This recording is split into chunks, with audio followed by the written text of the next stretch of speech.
Imagine, tu annonces un concert dans une grande salle en France. Tes fans partagent, t'encouragent, tu fais des vidéos pour motiver la diaspora. Et puis, boum, quelques semaines plus tard, la salle annule tout. Silence radio. Pourquoi?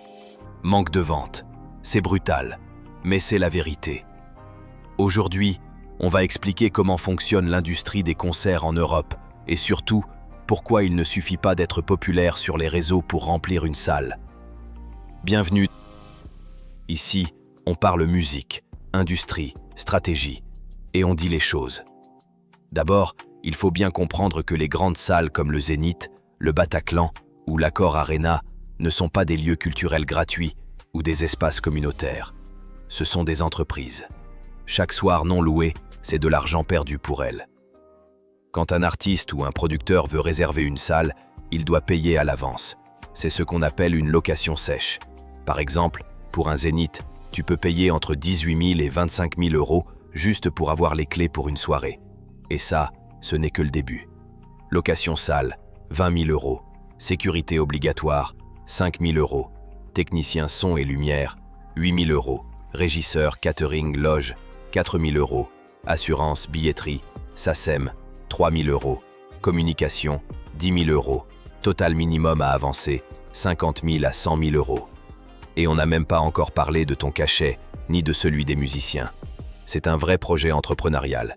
Et si tu ne démontres pas que tu peux au minimum couvrir ses frais, la salle peut refuser ou annuler ton show.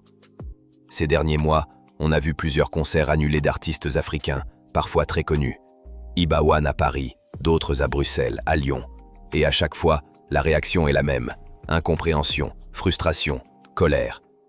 Mais la vraie raison, c'est souvent la même. Manque de billetterie en prévente. Les salles en Europe fonctionnent selon une règle simple. Si à 30 ou 45 jours de l'événement tu n'as pas vendu un minimum de places, ils préfèrent t'annuler plutôt que risquer une salle vide. Parce qu'un concert vide, c'est mauvais pour tout le monde. Mauvaise image pour la salle, mauvaise expérience pour les spectateurs, mauvaise réputation pour l'artiste. Beaucoup d'artistes africains font les mêmes erreurs quand ils veulent organiser un concert en Europe. Voici les 4 plus fréquentes. 1. Croire que les vues égale billets vendus. Tu peux avoir 500 000 vues sur YouTube au Mali, mais combien sont prêts à payer 40 euros pour te voir à Paris? Un like, ce n'est pas un engagement financier. 2. Mal cibler son public. Paris, c'est grand.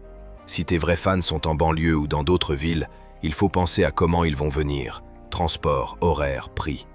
Beaucoup lancent la promo sans étude de localisation. 3. Manque de communication structurée. Un teaser vidéo ne suffit pas.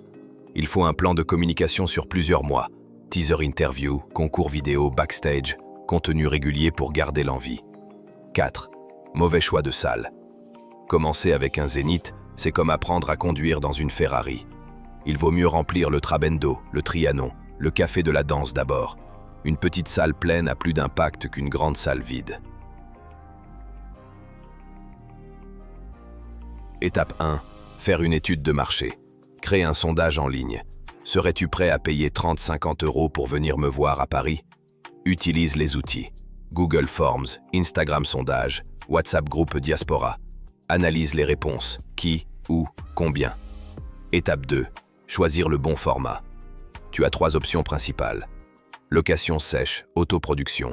Tu payes tout, tu gagnes tout, ou tu perds tout. Il faut des épaules solides. Coproduction.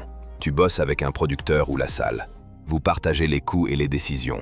Mais si tu ne vends pas assez, la salle te retire la date. Programmation. Tu es invité à jouer dans une soirée ou un festival existant. Moins de liberté, mais moins de stress. Étape 3. Créer une stratégie de vente.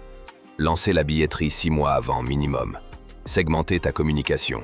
Teasing général, ciblage diaspora spécifique, storytelling personnel. Parle de ce que ce concert représente pour toi. Utilisez les outils de tracking. Voir qui clique, qui achète, qui hésite. Étape 4. Anticiper l'échec. Tu ne vends pas assez.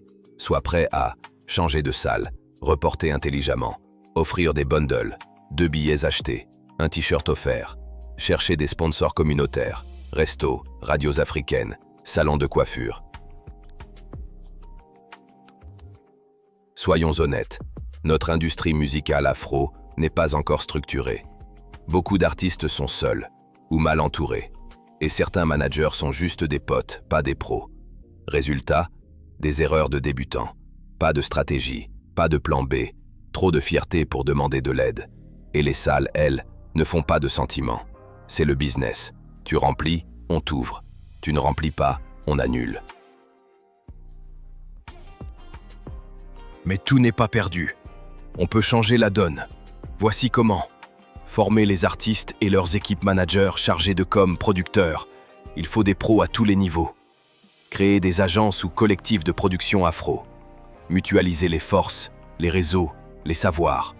Ne pas faire tout seul. Et ça évite de perdre 60 000 € pour rien. Faire les choses étape par étape. Avant le Zénith, fais le Flow à Lille, le Ninkasi à Lyon, la maroquinerie à Paris. Construis une base solide. L'industrie ne te fera pas de cadeaux. Elle ne te respecte que si tu te respectes toi-même. Arrête de sauter les étapes. Structure-toi, forme-toi, entoure-toi. Et surtout, écoute les conseils de ceux qui ont déjà vécu ça. Abonne-toi si tu veux des vidéos vraies qui t'aident à grandir dans cette industrie. Partage cette vidéo à un artiste, un producteur, un manager. Et n'oublie pas, un concert, ça commence des mois avant la scène. C'est là que se joue ta victoire.